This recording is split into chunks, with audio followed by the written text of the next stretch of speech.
Hello friends, स्वागत है आपका आधार क्लासेस के यूट्यूब चैनल पर। जैसा कि हम पिछली क्लास में पढ़ रहे थे कछुआ वंश का मूल स्थान, तो कछुआ वंश का मूल स्थान के बारे में हमने जानकारी ली कि कछुआ वंश का मूल स्थान रुढ़ाड़ है, जबकि कछुआ वंश की प्रारंभिक राजधानी जो है वो दौसा है। इसके बाद हमने कछुआ वंश के संस्थापक की बात की कि कछुआ वंश का संस्थापक आदि पुरुष या प्रथम पुरुष या जनक कौन है। तो हमने जाना कि कछुआ वंश का आदि पुरुष, प्रथम पुरुष या जनक दुलेराय या धोलाराय या तेजकर्ण है। इनकी जो प्रारंभिक राजधानी दौसा रही, जैसा कि हमने पीछे पढ़ा था, प्रारंभिक राजधानी कछुआ वंश की दौसा होती है। उसके बाद जमुआरामगढ़, उसके बाद खो और उसके बाद आमेर और अंतिम राजधानी रहती है जयपुर। इसी प्रकार से हमने जैसे कि बारमल की चर्चा की, बारमल के बारे में हमने जाना कि बारमल कछुआ वंश के वे शासक हैं जिन्होंने मुगलों के साथ अधीनता स्वीकार की, साथ ही साथ मुगलों के साथ वैवाहिक संबंध भी स्थापित किया, साथ ही साथ अकबर से मनसबदारी प्रथा से नवाजा जाने वाला राजपूताने का पहला शासक बना। उसके बाद हम बात कर रहे हैं वो है भगवान दास। भगवान दास बारमल का बेटा है, जिनके एक बेटा और एक बेटी है। बेटी का नाम मानबाई है, जबकि पुत्र का नाम मानसिंह है।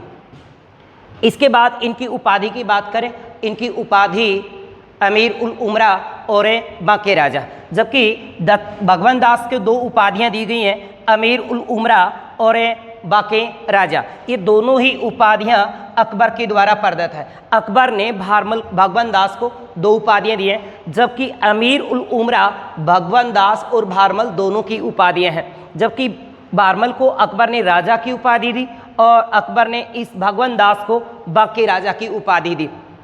इसके बाद हम पढ़े नेक्स्ट जो बात है वो अकबर के द्वारा जब महाराणा प्रताप के पास 4 शिष्टमंडल के रूप में व्यक्ति भेजे गए थे, 4 दूत भेजे गए थे। उनमें थे जलाल खां, मान सिंह, भगवान दास, टोडरमल।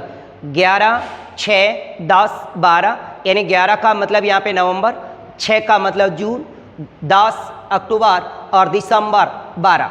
इसके फिर जैसे जलाल खां, मान सिंह, भगवान दास, टोडरमल, यानी तीसरे शिष्टमंडल के रूप में अकबर के द्वारा महाराणा प्रताप के पास तीसरे जो व्यक्ति को भेजा गया था वो भगवान दास थे। भगवान दास 1583 से लेकर 1589 तक 7 वर्षों तक भगवान दास लाहौर के सूबेदार रहे। इसके बाद 13 फरवरी 1585 को अपनी पुत्री मानबाई का विवाह जहांगीर से कर देते हैं, और जहांगीर से इनका जो विवाह हुआ था वो लाहौर में हुआ था। इस विवाह में अकबर शरीक नहीं हुए। इस जहांगीर ने इस मानबाई को सुल्तान निसा और दिल्ली दरबार में शाह बेगम का पद दिया। शाह बेगम का पद दिया। मानबाई ने एक पुत्र को जन्म दिया जिसका नाम खुसरो था। अब इतिहास में कुछ पन्ने यहाँ पे मूड खाते हैं। कहा जाता है कि 1605 ईस्वी में जब अकबर वृद्ध हो जाते हैं और वो मृत्युशैया पे होते हैं, तब अकबर चाहते हैं कि जहांगीर के स्थान पर खुसरो राजा बने। जहांगीर के स्थान पर खुसरो राजा बने। ऐसा कहा जाता है कि मानसिंह को वहाँ पे बुलाया जाता है और मानसिंह को कहा जाता है कि भी खुसरो को वहाँ का राजा बना दिया जाए, खुसरो को दिल्ली का बादशाह बना दिया जाए। और ऐसा ही हो रहा था। परंतु जहांगीर को जब ये बात पता चली कि उनका पुत्र खुसरो को बादशाह बनाने की बात चल रही है, तो अकबर के पास स्वयं जहांगीर जाते हैं और जहांगीर अपने पापा श्री अबू जान से कहते हैं कि मैं शराब वराब नहीं पीऊँगा और आप मुझे दिल्ली के तख्तो ताज का राजा बनाइए, बादशाह बनाइए। मैं पूरी विश्वास दिलाता हूँ कि आगे से इस प्रकार से कोई भी घटना नहीं घटित होगी। तो कहते हैं कि उस समय अकबर ने पुणे मानसिंह को बुलाया और मानसिंह को कहा कि यार ऐसा कर कि तू खुसरो के स्थान पे जहांगीर को ही बादशाह बना दे। तो कहते हैं कि मानसिंह ने मना कर दिया।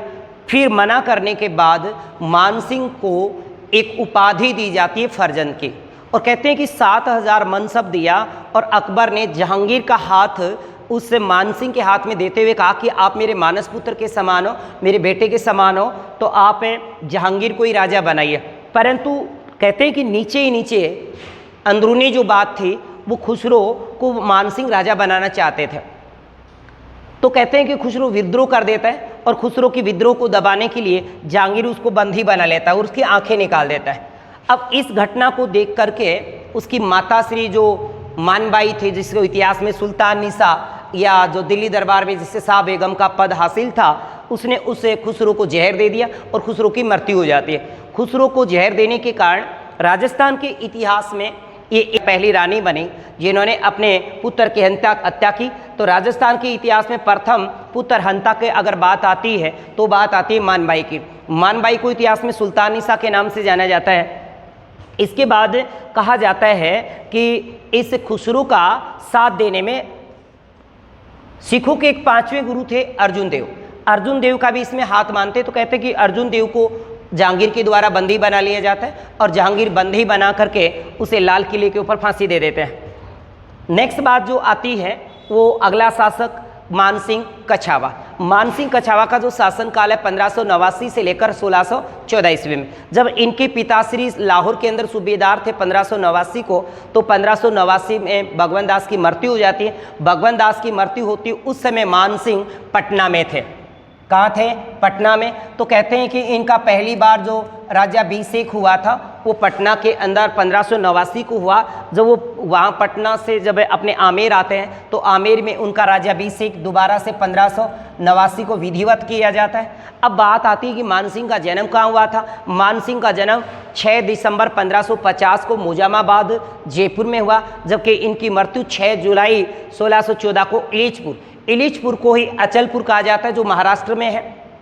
जबकि मृत्यु के बाद इनकी जो छतरी बनी हुई है वो हाड़ीपुरा में। हाड़ीपुरा कहाँ पड़ता है? आमेर में पड़ता है। भगवान दास का मानसिंह दत्तक पुत्र था, इस बात की पुष्टि जमुआ रामगढ़ प्रशस्ति जो 1612 में लिखी गई इसके द्वारा बताया जाता है। क्योंकि हम ऐसा नहीं कह सकते कि ये दत्तक पुत्र नहीं है। अगर मानसिंह दत्तक पुत्र नहीं होते तो 1614 में जब उनकी मृत्यु होती है तो उनके काल में ये बात लिखी होती है कि उनके दत्तक पुत्र हैं। अकबर के नेतृत्व में मानसिंह के द्वारा 77 युद्ध लड़े गए।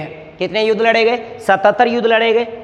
जबकि अकबर के समकालीन भी रहे और जहांगीर के समकालीन भी रहे। मानसिंह 2 मुगल बादशाहों के समकालीन रहे, अकबर के समकालीन भी रहा और जहांगीर के समकालीन भी रहा।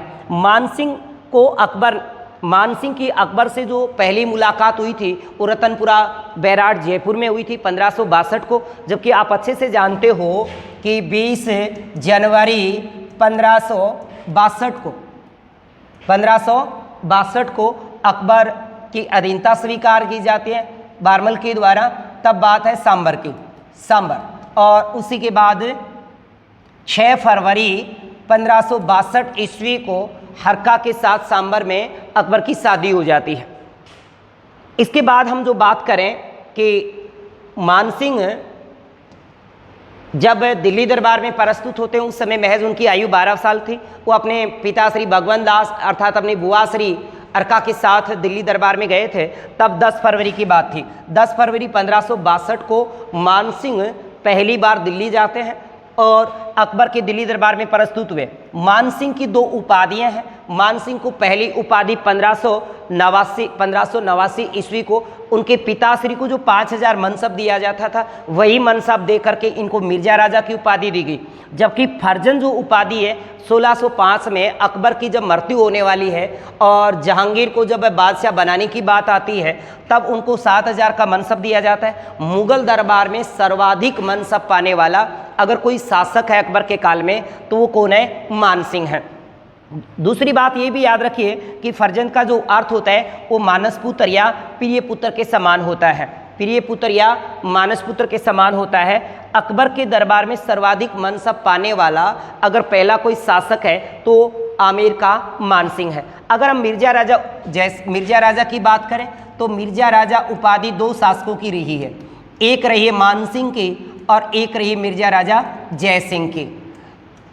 जबकि मानसिंह का पुत्र जो जगत सिंह था, जगत सिंह का ही बेटा जयसिंह है। अर्थात ये दादा की तो ये उनके पोता की। दादा और पोता की उपाधि क्या है? मिर्जा राजा उपाधि है। मिर्जा राजा की उपाधि इसको अकबर ने प्रदान की है, जबकि जयसिंह को उपाधि मिर्जा राजा की उपाधि जो प्रदान की है वो शाहजहां ने प्रदान की है। किसने प्रदान की है? शाहजहां ने। तो इसके बाद अकबर के नवरत्नों में से भी एक माने जाते हैं क्योंकि मानसिंह अकबर के नवरत्नों में से एक है। अर्थात अकबर के 9 प्रमुख व्यक्ति थे। प्रमुख व्यक्तियों में मानसिंह जो आते हैं वो प्रमुख सेनापति के रूप में थे। मानसिंह अकबर के प्रमुख सेनापति थे जिन्होंने दीन ए इलाही ग्रहण भी नहीं किया था। जबकि आप ये भी जानते हो कि दीन ए इलाही की जो स्थापना होती है वो 1582 ईस्वी को होती है। इसके बाद तानसेन भी इनके जो नवरत्नों में से शामिल हैं। तानसेन एक संगीतज्ञ था जिनके मूल नाम है रामतनु पांडे। रामतनु पांडे जो ग्वालियर के रहने वाले। अबुल फजल और फैजी दोनों भाई हैं जिनका जन्म आगरा में हुआ था। अबुल फजल ने करती लिखी अकबरनामा या फिर आईन अकबरी, जबकि फैजी ने फारसी भाषा में कविता लिखा करते थे। नेक्स्ट बात, अगर हम बीरबल की बात करें, बीरबल का मूल नाम महेश दास है। बीरबल का मूल नाम महेश दास है और ये महेश दास भगवान दास के कहने पर अकबर से मिलते हैं। और महेश दास कहाँ के निवासी हैं? जालोर के। तो बीरबल का जो मूल नाम है वो महेश दास है और ये निवासी कहाँ के हैं? जालोर के हैं। और भगवान दास के कहने से या भगवान दास के सहयोग से अकबर से मिले हैं। जबकि आप ये भी याद रखेंगे, बहुत इंपॉर्टेंट क्वेश्चन बनने वाला है कि प्रथम हिंदू जिसने दीन ए इलाही ग्रहण किया था वो कौन है? बीरबल ही है। यानी अकबर के नवरत्नों में से मानसिंह भी थे, जबकि मानसिंह ने दीन ए इलाही ग्रहण नहीं किया था। जबकि दीन ए इलाही ग्रहण करने वाला राजपूताने का अगर पहला कोई हिंदू है तो वो बीरबल अर्थात महेश दास जो जालोर वासी है, जालोर का रहने वाला है। इसके बाद आता है टोडरमल।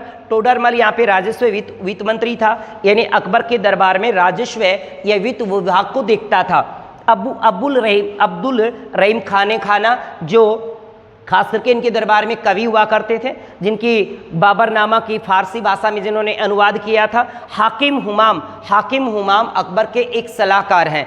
हाकिम हुमाम अकबर के एक सलाहकार हैं। जबकि 9वें नवरत्नों के अंदर मुल्ला दो प्याजे आता है। ऐसा कहा जाता कुछ इतिहासकारों के द्वारा कि मुल्ला दो प्याजा के जगह यहाँ पे फ़कीर जियाउद्दीन को भी अकबर के नवरत्नों में से भी काउंट किया जाता है। जबकि भरमवंश हमारे जो लोग हैं वो इसको फ़कीर जियाउद्दीन या हाकिम हुमाम के स्थान पर भगवान दास नवरत्नों में से काउंट करते हैं, जबकि ऐसा नहीं है। तो याद रखिएगा, नवरत्नों में मानसिंह, तानसेन, बीरबल, अबुल फजल, फैजी और टोडरमल, अब्दुल रहीम खाना और हाकिम हुमाम और मुल्ला दो प्याजा, ये 9 नवरत्नों में से प्रमुख जो नवरत्नों में से माना जाता मानसिंह को, यानी मानसिंह इनके प्रमुख नवरत्नों में से एक थे।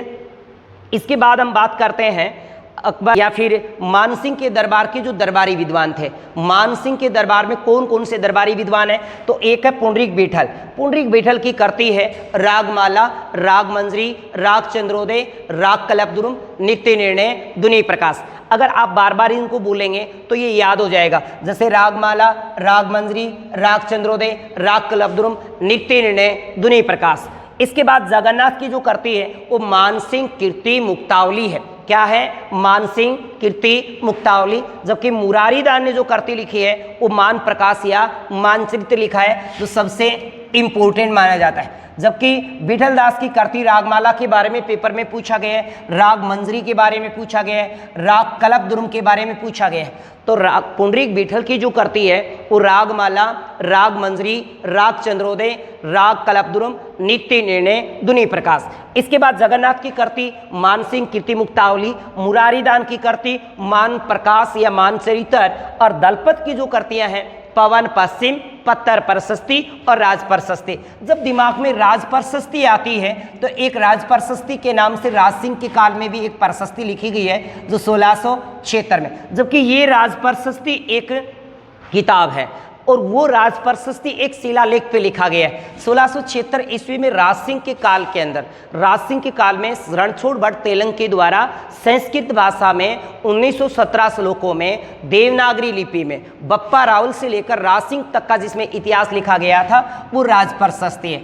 एशिया की सबसे बड़ी अगर प्रशस्ति है तो वो राज प्रशस्ति जो महाराणा राज सिंह के काल में लिखी गई थी। इसके बाद अन्य दरबारी विद्वान हापा भारत, सुंदरदास और हरिनाथ। यहाँ से पेपर में प्रश्न पूछा गया था सेकंड ग्रेड में कि सुंदरदास और हरिनाथ किसके दरबारी विद्वान है? तो सुंदरदास, हरिनाथ किसके दरबारी विद्वान है? तो मानसिंह के दरबारी विद्वान है। जबकि विदेशी हस्तकलाओं की बात करें, मीनाकारी और बलू पोटरी को, इन दो विदेशी हस्तकलाओं को राजस्थान अर्थात आमेर में लाने का जो श्रेय जाता है वो मानसिंह को जाता है। राजस्थान में मीनाकारी और ब्लू पोटरी को लाने का श्रेय किसको जाता है? मानसिंह को जाता है। इन विदेशी हस्तकलाओं का जो विकास हुआ था उस समय आमेर के जो शासक हैं वो राम सिंह हैं, सेकंड थे। तो मीनाकारी और ब्लू पोटरी इन विदेशी हस्तकलाओं को राजस्थान में लाने का जो श्रेय जाता है वो मानसिंह को जाता है, और इन विदेशी हस्तकलाओं का जो विकास हुआ है वो राम सिंह सेकंड के काल में हुआ है। मीनाकारी का जो उद्गम हुआ है पर्सिया पारस ईरान में हुआ है। पर्सिया पारस ईरान से इसे लाहौर से मानसिंह आमेर में लेके आते हैं। जबकि आप ये भी जानते हो कि मीनाकारी का जो प्रमुख कलाकार है वो कुदरत सिंह है। कौन है? कुदरत सिंह। जबकि मीनाकारी का जो रंग है वो लाल और हरा है। आप इस बात को ऐसे याद रख सकते हो कि मीना मानसिंह को बड़ी कुदरत से मिली और उसने कहा कि मीना आ गया तेरा दीवाना, है ना। ऐसा सुनते ही मीना होगी लाल, और मीना लाल होकर के फिर सोचा कि यार तेरे को पहली बार किसी ने बोला है, तो फिर मन में हुई हरी भरी। तो याद रखिएगा पर्सिया फारस ईरान। और मीना ने पहले ये बात सुनते ही क्या उठा लिया था? परसा उठा लिया था। परसा उठा लिया, बाद में मन में थोड़े सोचा कि यार ऐसा नहीं करना है, तो बाद में वो क्या है कि मन से हरी हो जाती है। तो आप याद रखिए कि मीनाकारी के 2 प्रमुख कलर हैं, प्रमुख 2 रंग हैं, लाल और हरा। और इसका उद्गम हुआ है पर्सिया पारस ईरान से। राजस्थान में लाने का श्रेय मानसिंह को जाता है। मानसिंह इसको आमेर में लाहौर से लेके आए हैं। जबकि मीनाकारी का जो प्रमुख कलाकार है, मीनाकारी होता क्या है? आपके दिमाग में ये भी आता है कि मीनाकारी होता क्या है? चांदी, सोने चांदी के आभूषणों में रंग भरने की जो कला होती है वो मीनाकारी कहलाती है। मीनाकारी सोने और चांदी के आभूषणों में रंग भरने की जो कला है या रंग भरने की जो परंपरा है, रंग भरने की जो कला है, उसे क्या कहा जाता है? मीनाकारी। और मीनाकारी अपने राजस्थान में जयपुर की प्रसिद्ध है। जबकि मीनाकारी का प्रधान रंग लाल और हरा होता है, और इसमें बेल्जियम के कांच का प्रयोग किया जाता है। किस रंग का प्रयोग करेंगे अपन? बेल्जियम के कांच का प्रयोग करेंगे। अब बात ही आती कि मीनाकारी की सबसे बड़ी मंडी कौन सी है? तो मीनाकारी की सबसे बड़ी मंडी सीतापुर जयपुर में है, और इनका प्रसिद्ध कलाकार है कुदरत सिंह। कुदरत सिंह जयपुर के रहने वाले हैं। तो मीनाकारी का प्रसिद्ध जो कलाकार है वो जयपुर का कुदरत सिंह है, जिसे 1988 में पद्मश्री पुरस्कार से भी नवाजा गया है। इसका एक अन्य कलाकार भी है जिसका नाम मुन्ना लाल है, जिनके गुरु चरण सिंह हैं। तो आप याद रखिए कि मीनाकारी के 2 प्रसिद्ध कलाकार हैं, एक है कुदरत सिंह और एक है मुन्ना लाल। अन्य कलाकारों में अगर हम बात करें तो हरि सिंह, अमर सिंह, किशन सिंह, श्याम सिंह और शोभा सिंह है। हरि सिंह, अमर सिंह, किशन सिंह, श्याम सिंह और शोभा सिंह। यानी मीनाकारी के कलाकारों की बात करें तो कुदरत सिंह, मुन्ना सिंह, अमर सिंह, हरि सिंह, किशन सिंह, श्याम सिंह और शोभा सिंह है। अब कुछ मीनाकारी की बातें कर लें, जैसे कागज पर मीनाकारी, यानी पतले पत्थर, कागज जैसे पतले पत्थर पर मीनाकारी जो प्रसिद्ध है वो अपने बीकानेर की प्रसिद्ध है। इसके बाद पीतल पर मीनाकारी को मुरादाबादी कहा जाता है, और पीतल पर मीनाकारी जो प्रसिद्ध है वो जयपुर और अलवर की प्रसिद्ध मानी जाती है। जबकि सोने पर जो मीनाकारी है उसको कहा जाता है थेवा कला, और थेवा कला प्रतापगढ़ की प्रसिद्ध है। इसके लिए प्रतापगढ़ का सोनी परिवार बड़ा ही सिद्धहस्त है। तो याद रखिए कागज पर जो मीनाकारी है वो कागज जैसे पतले पत्थर पर जो नक्काशी की जाती है उसको कागज पर मीनाकारी कहते हैं। जबकि ऐसा नहीं है कि कागज पर मीनाकारी की जाती हो, कागज पर कोई मीनाकारी नहीं होती। जबकि पत्थर पर कागज जैसे पत्थर, पतले पत्थर पर नक्काशी करने को ही क्या कहा जाता है? कागज पर मीनाकारी, और ये अपने बीकानेर की प्रसिद्ध है। इसके बाद पीतल पर मीनाकारी, पीतल पर जो डिजाइन किया जाता है, पीतल पर जो रंग भरा जाता है उसको मुरादाबादी, जो जयपुर और अलवर की प्रसिद्ध है। सोने पर आभूषण या सोने पर मीनाकारी जिसको थेवा कला कहा जाता है, ये प्रतापगढ़ की प्रसिद्ध है। चांदी पर मीनाकारी को तारकसी कहा जाता है। पिछले एग्जाम में 2-3 बार पूछा जाता है कि पूछा गया है कि चांदी पर मीनाकारी कहाँ की प्रसिद्ध है या तारकसी कहाँ की प्रसिद्ध है। तो ऐसे ही याद रखना कि नाथ के तार खींच दिए तो नाथ द्वारा तारकसी, यानी चांदी पर मीनाकारी तारकसी कहलाती है, और ये नाथद्वारा की प्रसिद्ध है। तांबे की मीनाकारी भीलवाड़ा की प्रसिद्ध है, और मार्बल और संगमरमर पर जो मीनाकारी है वो अपने जयपुर की प्रसिद्ध है। याद रखिएगा, दोबारा से बात करते हैं। मीनाकारी को, इस विदेशी हस्तकला को और ब्लू पोट्री को राजस्थान में लाने का श्रेय जो जाता है वो मानसिंह को जाता है, और इसका विकास हुआ था राम सिंह सेकंड के काल में, और ये प्रसिद्ध अपने जयपुर से है। इसमें मीनाकारी में क्या होता है? सोने और चांदी के आभूषणों में रंग भरने की परंपरा को या रंग भरने की कला को ही मीनाकारी कहा जाता है। और मीनाकारी की जो प्रसिद्ध या सबसे बड़ी जो मंडी है वो सीतापुर में है। कहाँ पे है? सीतापुर में। इनका प्रसिद्ध कलाकार है कुदरत सिंह, और अन्य कलाकार में अपन बात करें तो मुन्ना या हरि सिंह, अमर सिंह, शोभा सिंह, किशन सिंह, श्याम सिंह। मीनाकारी में कागज पर मीनाकारी बीकानेर की प्रसिद्ध है, पीतल पर मीनाकारी अलवर और जयपुर की प्रसिद्ध है। अगर अलवर जयपुर दोनों आए तो आप पहले जयपुर करिएगा। सोने पर मीनाकारी की बात करें थेवा कला कहा जाता है और थेवा कला प्रतापगढ़ की प्रसिद्ध है। चांदी पर मीनाकारी को तारकसी कहते हैं और तारकसी अपने नाथद्वारा की प्रसिद्ध है। तांबे पे मीनाकारी को जो है वो भीलवाड़ा की प्रसिद्ध है और मालबर और संगमरमर पर जो मीनाकारी है वो अपने जयपुर की प्रसिद्ध है। नेक्स्ट अगर हम बात करें तो बात आती है पोट्री की।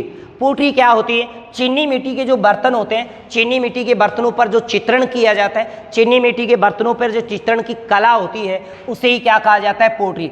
अब जब पोट्री की बात आती है तो पोट्री का सबसे पहले जो उद्गम होता है वो दशमिक सीरिया से हुआ, यानी पोट्री चीनी मिट्टी के बर्तनों पर चित्रण को ही क्या कहते हैं? अपन पोट्री कहते हैं। और पोट्री कहाँ की उद्गम कहाँ हुआ था? पोट्री का उद्गम कहोगे तो दशमिक सीरिया से हुआ है, जबकि पर्सिया पारस ईरान में मीनाकारी का उद्गम हुआ है। अब पर्सिया, इसके बाद दशमिक से पर्सिया, पर्सिया से फारस ईरान, ईरान से अफगानिस्तान, अफगानिस्तान से लाहौर, जब यानी लाहौर से मानसिंह आमेर लेके आते हैं। और याद ये रखने भी आप वाली बात है, जब भी आप हिस्ट्री पढ़ते हो तो हिस्ट्री में आप अफगानिस्तान वाले एरिया को बॉर्डर मानिए, जबकि पाकिस्तान को अपना ही भाग मानिए, क्योंकि पाकिस्तान वाला एरिया उस समय भारत के हिस्से में आता था। अब ब्लू पोट्री की बात करें, ब्लू पोट्री जयपुर की प्रसिद्ध है, रंग इसका नीला है। और ब्लू पोट्री के जो जादूगर कहलाते हैं उसको कहते हैं करपाल सिंह शेखावत को। करपाल सिंह शेखावत को ब्लू पोट्री का जादूगर कहा जाता है और ये महू गांव सिक्कर से रहने वाले। अगर इनका कार्य क्षेत्र पूछा जाता है तो आप कहोगे जयपुर। करपाल सिंह शेखावत का संबंध किससे है? या तो ऑप्शन में सिक्कर मिलेगा या फिर जयपुर मिलेगा। अगर सिक्कर और जयपुर दोनों ऑप्शन मिलता है तो एक नंबर आप सिक्कर करिए। इसका मतलब ये है कि वो ये पूछना चाह रहा है कि किस गांव से बिलोंग करते हैं या किस स्थान से बिलोंग करते हैं। अगर वो सिक्कर नहीं है तो ये पूछना चाह रहा है कि उसका कार्य क्षेत्र क्या था।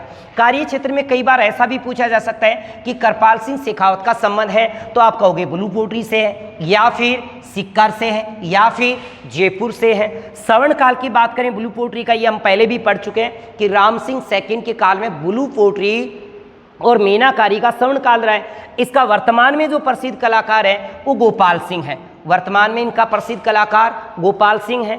अन्य कलाकारों में अगर हम बात करें, चूड़ामन है, कालूराम है, अनिल दोराई और नाथीबाई है। कौन कौन? चूड़ामन, कालूराम, अनिल दोराई और नाथीबाई।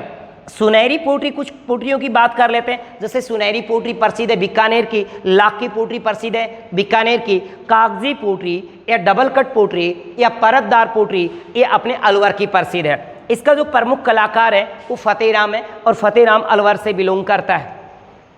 नेक्स्ट बात आती है लाख की पोट्री, जो हम अभी बात किए हैं कि लाख की पोट्री कहाँ की प्रसिद्ध है? बीकानेर की। जबकि ब्लैक पोट्री कहाँ की प्रसिद्ध है? कोटा की।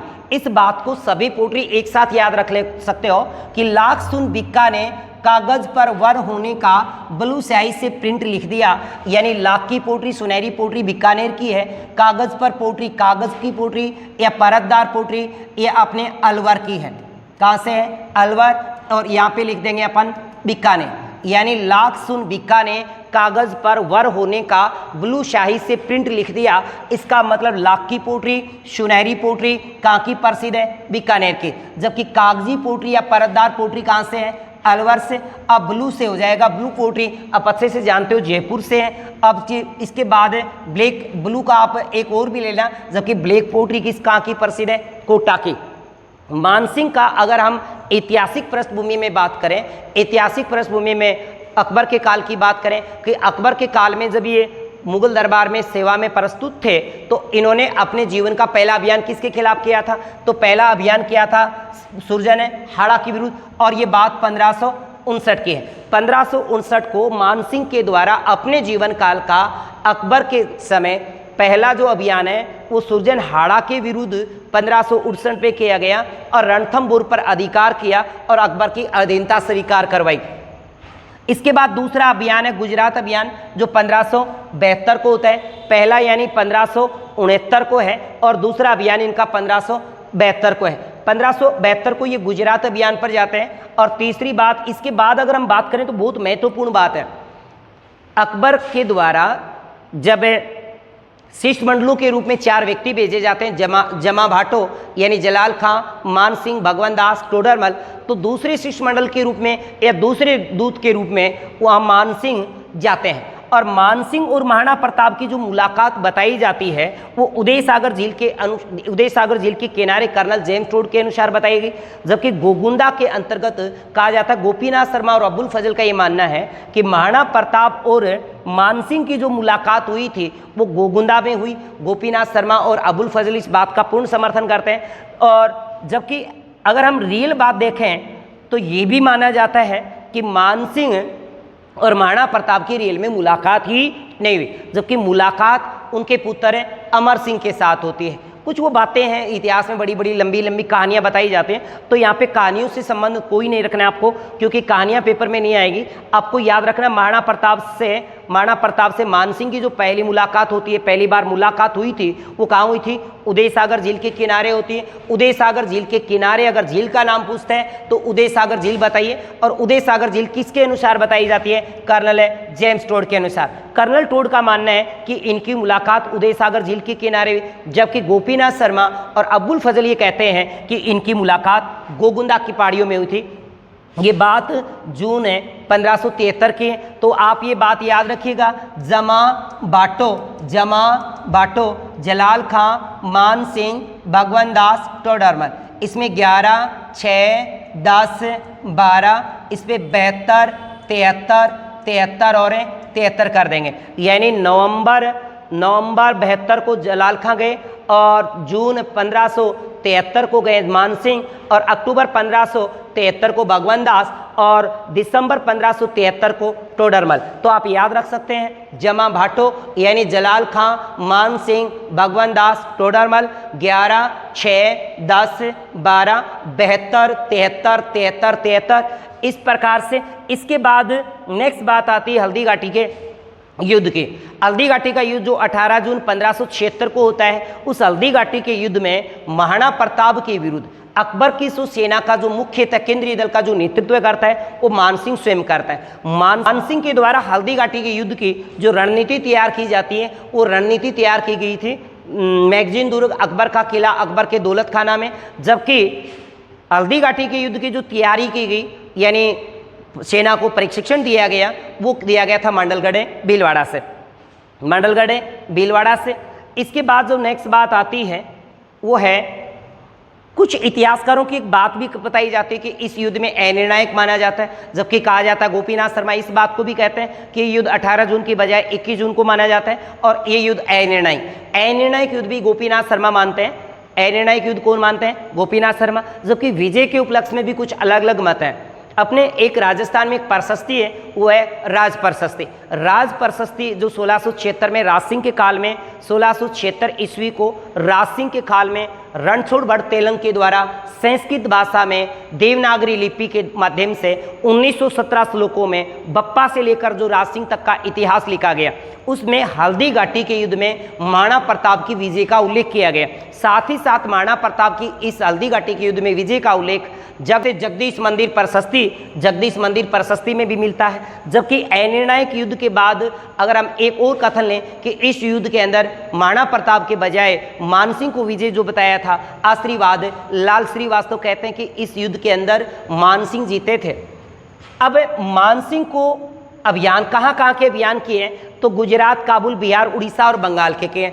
अब हमें ऐसे याद नहीं रहेगा कि मानसिंह ने कहाँ के अभियान किए, तो रात में बुलबुल हार कर उड़ गया बंगाल या रात में बुलबुल हार कर उड़ गई बंगाल, ऐसे याद रखिएगा। रात का मतलब गुजरात, बुलबुल से मतलब हो गया काबुल, हार से हो गया बिहार, उड़ से हो गया उड़ीसा और बंगाल। यानी मानसिंह ने अकबर के काल में कौन कौन से अभियान किए थे, तो रात में बुलबुल हार कर उड़ गई बंगाल। रात का मतलब यहाँ पे गुजरात होगा, बुलबुल का मतलब होगा काबुल होगा, हार का मतलब यहाँ पे बिहार होगा, जबकि उड़ का मतलब यहाँ पे उड़ीसा से और बंगाल का बंगाल। इसके बाद मानसिंह को कहाँ का सूबेदार बनाया गया है, तो मानसिंह एक याद रखिएगा बिल्कुल छोटा सा वर्ड है कि मानसिंह सूबेदार के काबिल था। काबिल के अंदर तीनों बातें आ जाती हैं। का के अर्थ हो जाता है काबुल, बी का मतलब बिहार हो जाता है और बंगाल में क्या आ जाता है? ले आ जाता है। यानी मानसिंह को कहाँ का सूबेदार बनाया गया? काबुल, बिहार और बंगाल। इसके उससे पहले आमेर का जो झंडा था वो सफ़ेद था और उसके जो अंदर जो झाड़ी, उसके अंदर जो प्रतीक बना हुआ था या जो चिन्ह बना हुआ था होता था, वो चिन्ह बना हुआ था झाड़ी का। इसीलिए वहाँ की जो पगड़ी थी वो भी जाड़साई कहलाती थी और वहाँ के जो सिक्के थे वो भी जाड़साई कहलाते थे और वहाँ की जो बोली जाने वाली ढूढ़ाड़ी भाषा को भी जाड़साई भाषा कहा जाता था। परंतु जब अकबर के काल में मानसिंह ने काबुल अभियान के दौरान वहाँ के 5 कबीलों को हराया, तो इनको कहा कि भी आप ऐसा मत करिए, आप इन 5 को जो आप सफ़ेद झंडा है उसको पंचरंगी कर दीजिएगा। तो कहा जाता कि अकबर के काल में इस मानसिंह ने जो काबुल अभियान किया था, अफगानिस्तान का जो अभियान किया था, उस अफगानिस्तान अभियान के अंतर्गत इन्होंने काबुल अफगानिस्तान के 5 कबीलों को हराया और 5 कबीलों को हराने के बाद ही इनको मिर्जा राजा की उपाधि भी दी जाती है। साथ ही साथ इनको 5 रंग वाला झंडा और 5 रंग वाली पगड़ी धारण करने की परंपरा यहाँ शुरू होती है।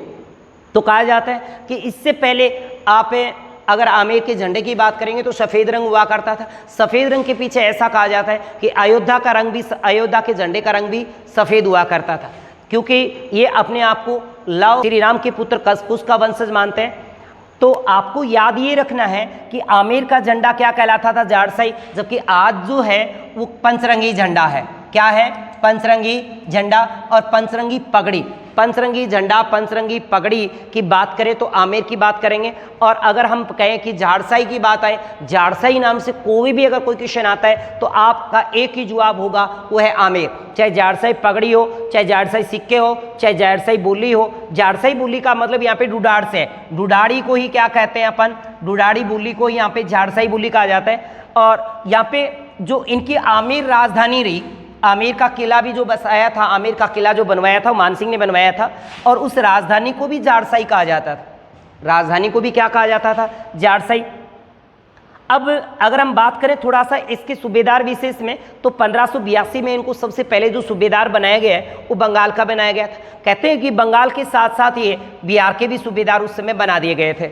अब एक आते उड़ीसा अभियान। उड़ीसा अभियान जो 1592 में किया था, इस बात का उल्लेख विदेशी यात्री फेरिडीजोरिस करते हैं। फेरिडीजोरिस का अभियान के द्वारा जब उड़ीसा गए, उड़ीसा के बाद जब ये बंगाल जसोर पे आक्रमण करते हैं तो बंगाल जसोर के शासक केदारनाथ को हरा देते हैं। और केदारनाथ को हराए जाने के बाद वहाँ का शासक केदारनाथ हार जाता है और केदारनाथ उससे संधि करता है। संधि के दौरान अपनी पुत्री का विवाह इस मानसिंह से कर दिया जाता है और मानसिंह को विवाह के अंदर दहेज में एक मूर्ति दी जाती है, वो है शीला देवी की। कहते हैं कि शीला देवी की मूर्ति को ये आमेर ले आते हैं और आमेर महल में स्थापित करवा जाते हैं। बाद में यही शीला देवी की मूर्ति स्थापित होने के बाद मंदिर बनता है और ये शीला देवी ही कछुआ वंश की आराध्य देवी बनती है। एक बात और थोड़ा सा ले लेते हैं दादू दयाल की। दादू दयाल को अकबर से सबसे पहले जो मुलाकात करवाता है वो भगवान दास है। दादू दयाल भगवान दास के कहने से ही अकबर से 1585 में मिले। कहते हैं कि भगवान दास के कहने पर जब दादू दयाल अकबर से मिले, तो अकबर से मिले कब है और अकबर से मिले कहाँ थे? तो मिले कहाँ थे तो याद रखिए, फतेहपुर सीकरी में मिले। दादू दयाल अकबर से कहाँ मिले? फतेहपुर सीकरी में मिले। और फतेहपुर सीकरी में मिले तो कब मिले? तो आपको कहना है 1585 में। दादू दयाल अकबर से मुलाकात कब करते हैं? तो आपका जवाब होगा 1585 में। 1585 में। और मुलाकात कहाँ होती है? फतेहपुर सीकरी है। अब कहते हैं कि अकबर के द्वारा इस दादू दयाल को फतेहपुर सीकरी परगना जागीर में दिया जाता है। बाद में इसी दादू दयाल के कहने पर अकबर फतेहपुर सीकरी को राजधानी भी बना देता है। दादू दयाल के बारे में कोई नहीं जानता। दादू दयाल को राजस्थान का कबीर कहा जाता है। राजस्थान का कबीर जिन्होंने दादू पंथ या परम ब्रह्म संप्रदाय की स्थापना 1574 ईस्वी को सांबर में की थी। कहाँ से की थी? तो दादू दयाल ने दादू पंथ या परम ब्रह्म संप्रदाय की जो स्थापना की वो 1574 सांबर से की थी। सांबर में इन्होंने पहला उपदेश दिया था। इसके बाद इनकी प्रधान पीठ दादू खोल या इनका समाधि स्थल या पूछे तो आप कहोगे नैराणा जयपुर। नैराणा जयपुर पड़ता है बैराणा पहाड़ी के पास। बैराणा पहाड़ी। तो आपको याद रखना है कि दादू दयाल को राजस्थान का कबीर कहा जाता है, जो उस दादू पंथ या परम ब्रह्म संप्रदाय की स्थापना करते हैं सांबर के अंदर 1574 में। तो दादू दयाल ने दादू पंथ या परम ब्रह्म संप्रदाय की स्थापना कब की? तो आपका जवाब होगा 1574 में की। कहाँ से की? तो आपका जवाब होगा सांबर से। इन्होंने प्रथम उपदेश कहाँ दिया? तो आपका जवाब होगा प्रथम उपदेश भी इन्होंने सांबर में दिया। इन्होंने अंतिम समय कहाँ बिताया? तो भी आपका उत्तर नैराणा जयपुर होगा। इनकी प्रधान पीठ की बात करें तो भी नैराणा जयपुर, और दादू खोल या समाधि स्थल की बात करें तो नैराणा जयपुर। दादू की जो भाषा है वो डुडाड़ी है। दादू डुडाड़ी भाषा में लिखते थे। दादू के उपदेश दादू वाणी में, जबकि दादू की जो प्रमुख करती है दादू वाणी, हरेड़ वाणी, कायावेली जैसी करतियाँ इनकी महत्वपूर्ण करतियाँ रही हैं। जबकि पेपर में कई बार कायावेली पेपर में पूछा जाता है कि कायावेली करती किसकी है? तो दादू दयाल की है। इसके बाद अगर हम बात तुलसीदास की भी करें तो तुलसीदास भी अकबर के काल में ही है, अकबर के समकालीन रहे। तुलसीदास और दादू दयाल दोनों ही अकबर के समकालीन रहे। इसके बाद स्थापत्य कला में अगर हम थोड़ा सा योगदान की बात करें तो मानसिंह का स्थापत्य कला में क्या क्या योगदान है? मानसिंह का स्थापत्य कला में योगदान की बात करें तो महादेव मंदिर गया बिहार में, यानी गया बिहार के अंदर इन्होंने महादेव मंदिर बनवाया। जबकि मान मंदिर इन्होंने काशी वाराणसी यूपी में बनवाता है। काशी वाराणसी, काशी को ही बनारस कहते हैं। आपको पता है कि बनारस का बाद में नाम बदला गया था काशी, और काशी का बाद में नाम पड़ा था वाराणसी, क्योंकि बनारस, काशी और वाराणसी एक ही बात है, अलग नहीं है। चाहे बनारस कहो, काशी कहो, वाराणसी कहो, एक ही बात रहेगी। एक इसने बिहार के अंदर रोहतासगढ़ का किला बनवाया, आमेर का महल बनवाया, और पंचमहल आमेर के अंदर बनवाता है। आमेर का किले का निर्माण भी मानसिंह प्रथम के द्वारा ही करवाया जाता है। जबकि अकबर के लिए इन्होंने अकबरपुर बंगाल में और स्वयं के लिए मानपुर बिहार में, स्वयं के लिए मानपुर बनाया और मानपुर बसाया था इन्होंने बिहार में। शीला देवी की मूर्ति जब ये जसोर के शासक केदारनाथ से लेकर आते हैं और आमेर के महल में स्थापित करवा देते हैं, और यही आमेर की कछवा वंश की आराध्य देवी बनती है। तो शीला देवी का जो मंदिर है आमेर 1604 में इसका मंदिर बनवाया जाता है। कछवा वंश की शासकों की इस देवी या आराध्य देवी शीला देवी है। जबकि आप ये भी जानते हो कि कछवा वंश की जो कुल देवी है वो जमुआई माता है, और जमुआई माता का जो मंदिर बनवाया था जमुआ रामगढ़ के अंदर दुल्हे राय दोला राय तेजकर ने बनवाया था। जबकि आप ये जानते हो कि जमुआ रामगढ़ का जो प्राचीन नाम था वो माची था, जिसके ऊपर बड़ बुजुर्गों का राज हुआ करता था। इसके बाद हम बात करें तो अगली बात आती है जसोर। जसोर बंगाल के शासक केदारनाथ से हरा देता है और वहाँ से उस शादी के अंदर दहेज में एक मूर्ति देता है। वो प्रश्न में ये पूछा जाता है कि मानसिंह शीला देवी की मूर्ति कहाँ से लेकर आए? तो मानसिंह शीला देवी की मूर्ति जसोर बंगाल के शासक केदारनाथ से लेकर आए, आमेर के महल में स्थापित करवाई, और वही इस कछवा वंश की इस देवी या आराध्य देवी कहलाती है। जबकि कछवा वंश की कुल देवी जो है वो जमुआई माता है। इसे अष्टभुजी प्रतिमा है, इसके 8 हाथों वाली मूर्ति है। इसे महिषासुर मर्दिनी का सात्विक रूप माना जाता है। चरणामृत के रूप में शराब चढ़ाई जाती है। वर्तमान में इस पर शराब चढ़ाना अवैध माना गया, इस पर शराब नहीं चढ़ाई जाती। कछवा वंश की कुलदेवी जमुआई माता जमुआ रामगढ़ जयपुर में है, और इस देवी माता का मंदिर जो बनवाया है वो दुल्हे राय या दोला राय ने करवाया। दुल्हे राय या दोला राय, इसी का नाम तेजकर्ण है, तेजकर्ण, यही कछवा वंश के संस्थापक हैं। जबकि आप ये भी जानते होंगे कि जमुआ रामगढ़ का जो मूल नाम था वो माची था। पहले नाम क्या था इसका? माची। वर्तमान में जमुआ रामगढ़ जयपुर में पड़ता है। अब निर्माण की बात करें तो एक आता है जगत शिरोमणि मंदिर। जगत शिरोमणि मंदिर आमेर में। ऐसा माना जाता है कि जगत शिरोमणि मंदिर का निर्माण कंकावती के द्वारा, यानी मानसिंह की रानी कंकावती के द्वारा करवाया गया, और कंकावती का एक बेटा था जगत सिंह। जगत सिंह की मृत्यु के बाद उनकी याद में एक मंदिर बनवाया जाता आमेर के अंदर, जगत शिरोमणि मंदिर, जो आमेर में है। इसके बाद इसकी एक विशेष पर्सन ये भी बनता है इसमें कि आमेर के अंदर जो जगत शिरोमणि मंदिर बना है, इस मंदिर में लगी मूर्ति कहाँ से लाई गई थी? तो याद रखिएगा, इस मंदिर में लगी प्रतिमा को चित्तौड़ से लाया गया था, और ये चित्तौड़ में वो मंदिर था जिसमें मीरा पूजा करती थी, और मीरा के लिए जो मंदिर माणा सांगा के द्वारा बनवाया गया था, क्योंकि मीरा मंदिर जो चित्तौड़ के अंदर है वो माणा सांगा ने अपनी पुत्र वधू के लिए बनवाया था। अब एक बनाता है राधा गोविंद देव जी का मंदिर। राधा गोविंद देव जी का मंदिर आमेर के अंदर, राधा गोविंद देव जी का मंदिर वृंदावन के अंदर। एक आमेर में है और एक वृंदावन में। आमेर वाला 1714 ईस्वी को सवाई जयसिंह के द्वारा बनाया गया, जबकि राधा गोविंद देव जी का मंदिर वृंदावन उत्तर प्रदेश के अंदर, वृंदावन उत्तर प्रदेश में राजा मानसिंह करवाते हैं और राजा मानसिंह जो उस मंदिर को निर्माण करवा देते हैं। उसके बाद आगे कछुआ वंश का एक शासक पढ़ेंगे अपन सवाई जयसिंह। सवाई जयसिंह जब राधा गोविंद देव जी का मंदिर आमेर में 1714 ईस्वी को बनाएंगे, तो उस मंदिर में जो मूर्ति लगवाई जाएगी वो मंदिर में मूर्ति इसी राधा गोविंद देव जी के मंदिर वाली लगाई जाएगी। तो याद ये रखना है कि राधा गोविंद देव जी का मंदिर कहाँ है, तो आप जयपुर नहीं करेंगे, राधा गोविंद देव जी का मंदिर आमेर में है। क्योंकि आमेर और जयपुर कई बार कहते हैं ना कि जयपुर और आमेर दोनों आ जाए, तो हमें पहले स्थान विशेष को महत्व देना चाहिए। तो पहले आमेर करेंगे, तो आमेर के अंदर गोविंद देव जी का मंदिर है, राधा गोविंद देव जी का मंदिर जो 1714 को सवाई जयसिंह के द्वारा बनाया गया, और उसमें जो मूर्ति लगवाई गई, जो मानसिंह ने वृंदावन में जो मंदिर बनवाया, उसी मंदिर की मूर्ति को सवाई जयसिंह ने वृंदावन वाले मंदिर से उठवा करके आमेर जयपुर के अंदर वाली मंदिर में लगवा दिया। इसके बाद हम बात करते हैं नेक्स्ट, जो अभी बात बताई कि जयपुर के गोविंद देव जी के मंदिर का जो निर्माण करवाया था सवाई जयसिंह ने 1714 में आमेर में करवाया था। कहाँ करवाया था? आमेर में।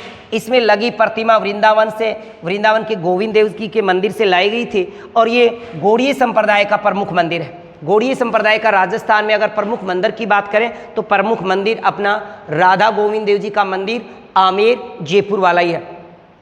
कहते हैं कि 1614 ईस्वी को अहमदनगर अभियान के दौरान महाराष्ट्र में मानसिंह की 6 जुलाई 1614 में इलिचपुर के अंदर महाराष्ट्र के अंदर मृत्यु हो जाती है, और मृत्यु के बाद उनका बेटा राजा बनता है, इसका नाम भाव सिंह। अब भाव सिंह के कहते हैं कोई संतान नहीं थे, और भाव सिंह के बाद जो राजा बनता है वो बनता है मिर्जा राजा जयसिंह। अब मिर्जा राजा जयसिंह जो है वो जगत सिंह का बेटा है, अर्थात मानसिंह का पोता है। यानी मानसिंह के 2 बेटे हैं। अब 2 बेटों में एक की बात कर लें, बड़ा बेटा तो जगत सिंह था, और जगत सिंह की मृत्यु हो जाती है, और उसके बाद राजा बनता भाव सिंह। जगत सिंह की मृत्यु के बाद जगत सिंह की मृत्यु हो जाती है और भाव सिंह वहाँ पे राजा बने। पर भाव सिंह निसंतान, इनकी मृत्यु होने के बाद मानसिंह का पोता यहाँ पे राजा बनता है, जो इतिहास में मिर्जा राजा जयसिंह के नाम से जाना जाता है। मिर्जा राजा जयसिंह से, अर्थात मिर्जा राजा जयसिंह और मिर्जा राजा मानसिंह दोनों ही दादा और पोता है। बाकी चर्चा अपन कल की क्लास में करेंगे। मिलेंगे ब्रेक के बाद।